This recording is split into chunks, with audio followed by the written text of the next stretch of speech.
Bonjour, c'est Alexandra, bienvenue dans le bulletin tarot énergétique du mois d'octobre 2025. J'espère que vous allez bien, que vous avez passé un bon mois de septembre.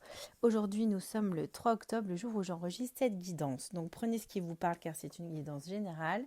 Mettez de côté le reste et en attendant, je vous souhaite une bonne écoute. Alors, nous rentrons dans le vif du sujet avec une arcane majeure qui est la lune pour entrer dans ce mois d'octobre. Donc on voit que ce mois de septembre a été quand même assez intense, qu'il y a eu beaucoup de décisions à prendre, de changements à mettre en place, etc.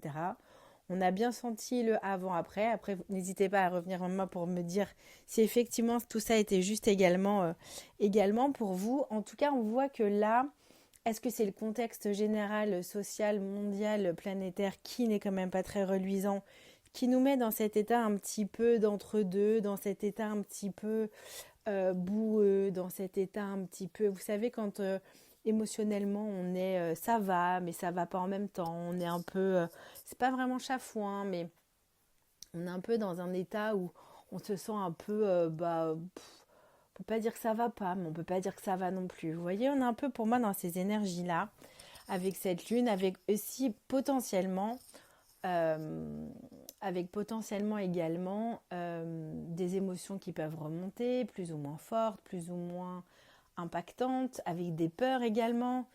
Les peurs peuvent être très nombreuses en ce moment, pour différents plans, pour différentes raisons, selon les contextes de chacun, en plus de ce qui se passe aussi dans le monde. Donc il peut y avoir quelque chose d'assez anxiogène pour moi avec cette lune ici, bien qu'elle nous indique que on sorte aussi de la saison des éclipses, solaires, lunaires, etc.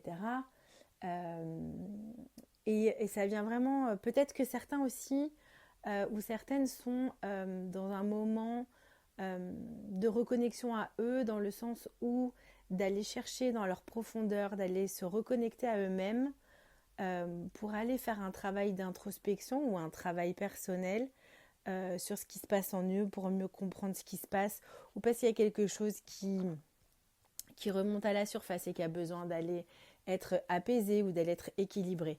En tout cas, cette lune, je la sens un peu poisseuse. Voilà, le mot juste, ce serait pas tant boueuse, même si avec le temps, voilà, ce serait plutôt poisseuse. Donc, attention, bien entendu, à ne pas se laisser entraîner et ne pas se laisser submerger par cette sensation poisseuse. Bien évidemment, tout à chacun passe par des moments cycliques. La lune indique aussi des moments cycliques, des débuts, des fins, les cycles de la vie, etc.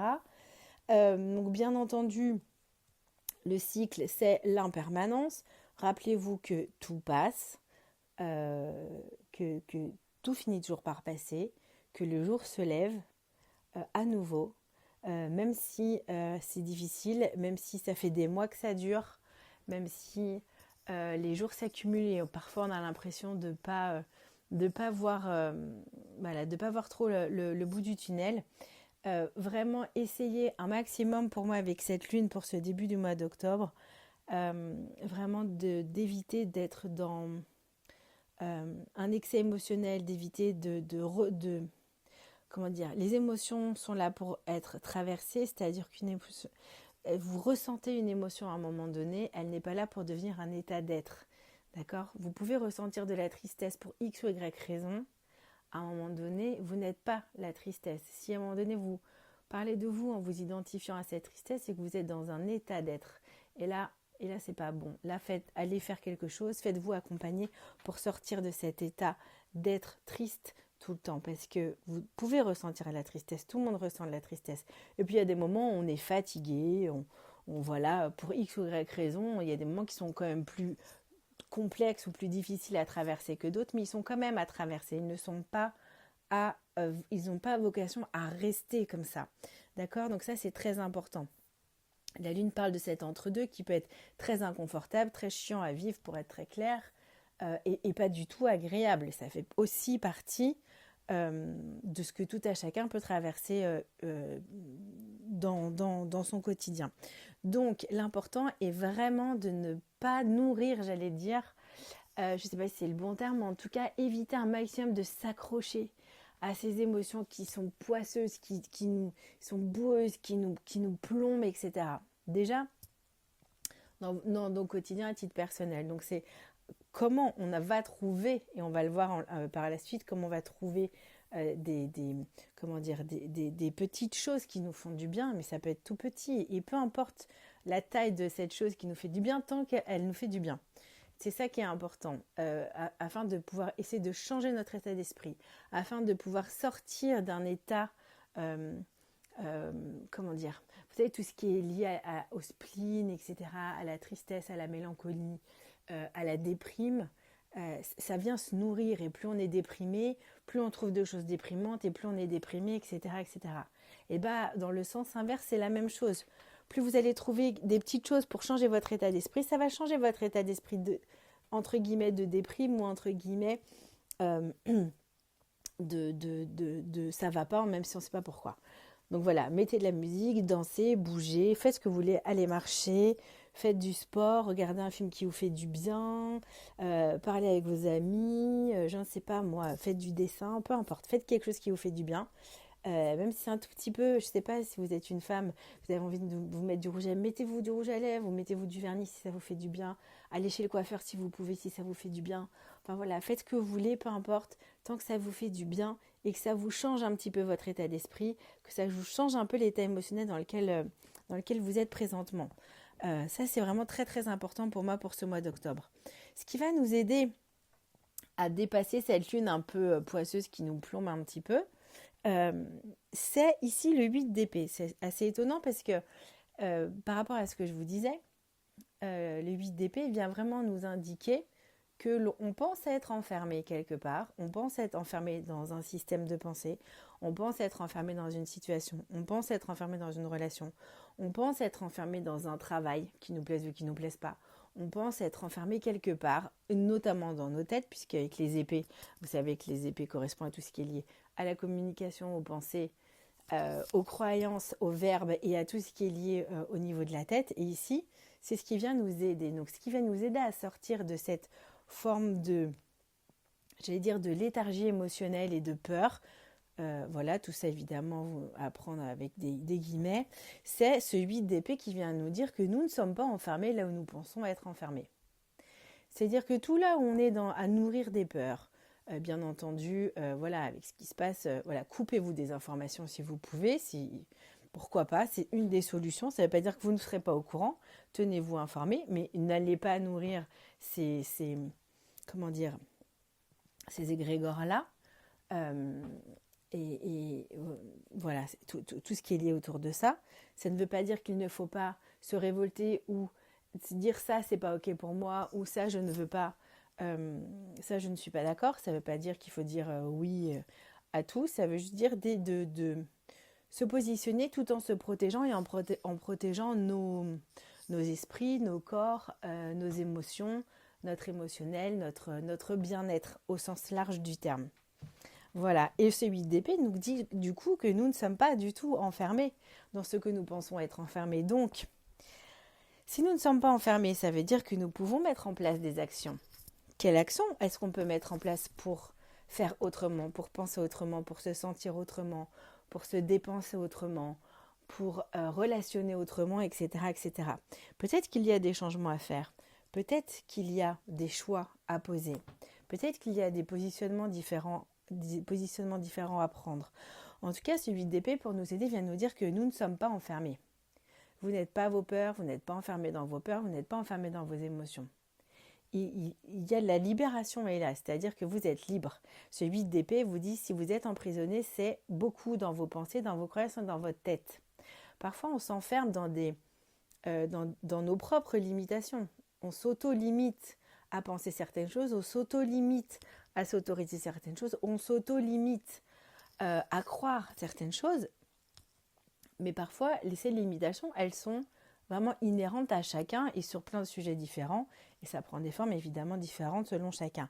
Donc ici, c'est un peu à faire péter pour moi toutes ces illusions. La lune nous parle aussi d'illusions, hein, de choses cachées, etc. Ne prenez pas tout ce qu'on vous raconte pour des vérités absolues. Ça vient aussi nous dire ça. Et que vous êtes libre de pouvoir penser par vous-même, vous êtes libre d'analyser les choses par vous-même, d'aller faire vos propres recherches, etc., etc., etc. Donc, ce qui est très intéressant ici, c'est que pour ce mois d'octobre, ça vient nous dire que ça vient vraiment nous inviter à sortir de cette lune sur différents plans, comme je vous l'ai dit, à différents niveaux, euh, et à prendre conscience que nous ne sommes enfermés que là où nous restons enfermés avec nous-mêmes par nous-mêmes finalement. Ce qui vient nous mettre des bâtons dans les roues, c'est le 2 de bâton qui vient nous dire oui, ça va peut-être contrecarrer un petit peu le plan prévu. Oui, ça va peut-être vous demander de vous réorganiser au quotidien. Oui, ça va peut-être vous demander de revoir certaines priorités. Oui, ça va peut-être vous demander de décaler vos vacances, j'en sais rien. Oui, ça va peut-être vous demander, voilà, de vous organiser encore une fois et de vous projeter peut-être différemment dans l'extérieur, dans vos intérieurs, dans vos projets, dans vos collaborations, dans votre travail. En tout cas, on voit ici que ce qui vient poser un petit peu, pour moi, quelques petits bâtons dans les roues, c'est vraiment ce truc de se dire, ah, mais les décisions que je prends, ça vient forcément mettre un peu de chamboulement dans mon organisation. Il faut que je revoie mon organisation. Il peut y avoir le truc de, ouais, flemme, quoi. Oh, et finalement, je suis peut-être, ouais, c'est pas pratique, ouais, je suis un peu comme ci, un peu comme ça, c'est un peu pas confortable, mais bon, est-ce que vraiment ça vaut la peine de faire tout ce chambardement, de tout réorganiser, etc., etc. Ça, c'est un peu le deux d'épée en contre, hein, qui vient vraiment vous inviter plutôt à dire, oh non, on va pas tout réorganiser, hein. Eh bien si, réorganiser tout. Pourquoi? Parce que ça va vous permettre, c'est la carte de la synthèse qui est là, il y a quelque chose de nouveau qui est prêt à être semé, qui est prêt à être comment dire, c'est l'as de denier qui est là. Il y a quelque chose de nouveau concrètement qui nous attend, mais pour ça, ça va nous demander de sortir de cette forme de torpeur collective et individuelle et ou individuelle. Ça vient nous demander de faire péter nos croyances et de sortir de nos propres enfermements, que ce soit des habitudes, que ce soit des comportements, que ce soit des façons de penser, etc., etc. Oui, de remettre un petit peu nos plans à l'ordre du jour de chambouler tout ça et de revoir un petit peu certains fonctionnements concrets, même si on voit avec le 5 de bâton que ça vient un petit peu nous chambouler, on n'est pas toujours d'accord avec soi-même, on n'est peut-être pas toujours d'accord avec les autres, peut-être que ça va demander de batailler un petit peu dans le sens de se lever, de parler haut et fort, de se positionner, qu'il n'en déplaise à certains, euh, et que chacun a le droit de vivre la vie épanouie, chacun a le droit de vivre une vie épanouie tant qu'il ne fait pas du mal aux autres. La liberté est là où, voilà, vous avez le droit de pouvoir faire ce que vous avez envie de faire. Évidemment, euh, tant qu'il n'y a pas de mal fait à autrui, bien évidemment. Et que si votre façon de vivre ne plaît pas à votre voisin, qu'est-ce que ça peut bien lui faire? Et qu'est-ce que ça peut bien vous faire? D'ailleurs, vous, ça vous fera rien parce que vous avez d'autres chats à fouetter, vous êtes bien suffisamment occupé à remettre en place certaines choses. Votre voisin, il ferait bien de balayer, ou voisine, peu importe, ferait bien de balayer devant sa porte plutôt que de commenter votre vie, de faire les actions qui pourraient être nécessaires pour modifier la sienne. Donc, au centre, on a quand même cet as de denier ici qui vient nous dire que oui, ça vaut le coup, ça vaut la peine, ça vaut les efforts à faire parce qu'il y a quelque chose de nouveau, concret qui arrive, qui va être planté, qui va être nourri et qui va du coup certainement dans les mois à venir prendre forme, prendre racine pour pouvoir ensuite éclore. Donc l'invitation pour ce mois d'octobre, c'est de ne pas se laisser embarquer dans cette lune, d'ouvrir un petit peu le champ des possibles, de revoir un petit peu nos copies et nos façons de voir les choses qui peuvent être un peu étriquées, s'auto-étriquer ou étriquées aussi peut-être par un collectif qui nous dit que ça c'est pas possible, que ça nanana, de voir et de mettre en place les choses. Non, oui c'est possible. Et comment je peux m'organiser autrement? Comment est-ce que je peux changer ma façon de penser afin que ce soit plus soutenant? Ou alors, j'ai vu que cette personne proche de moi pense différemment, sa façon de penser est intéressante, comment est-ce que je pourrais, comment dire, mettre à profit et apprendre de cette façon de penser pour ouvrir mon propre champ. D'accord? C'est un petit peu ça aussi qui est présent ici, afin de se réorganiser pour planter quelque chose de nouveau, que ce soit un projet, que ce soit financier, que ce soit un travail, que ce soit une relation, peu importe. Il y a quelque chose de nouveau, de concret, de matériel, de tangible qui est qui est là, qui est présent et qui portera ses fruits à ceux et celles qui sauront le planter et qui sauront ne pas se laisser faire. Alors, je ne dis pas qu'il faut aller à la castagne, hein, c'est pas du tout ce que je suis en train de dire, mais en tout cas, protégez-vous, défendez vos valeurs, défendez les choses qui sont importantes pour vous, même si ça déplaît à votre voisin, même si ça déplaît à votre famille, même si ça déplaît, j'en sais rien à qui. En tout cas, votre vie, c'est la vôtre, personne ne pourra la vivre à votre place et personne ne pourra faire les choses à votre place. Donc, c'est un petit peu tout ça qui se mélange un petit peu là entre le pro et le perso, mais pour moi, c'est un petit peu tout ça qui est comment dire, je ne trouve pas le mot, qui est présent tout simplement pour ce mois d'octobre. Voilà, n'hésitez pas à me dire ce que vous en pensez. En tout cas, je vous souhaite un très beau mois d'octobre. Prenez bien soin de vous et je vous dis à très vite.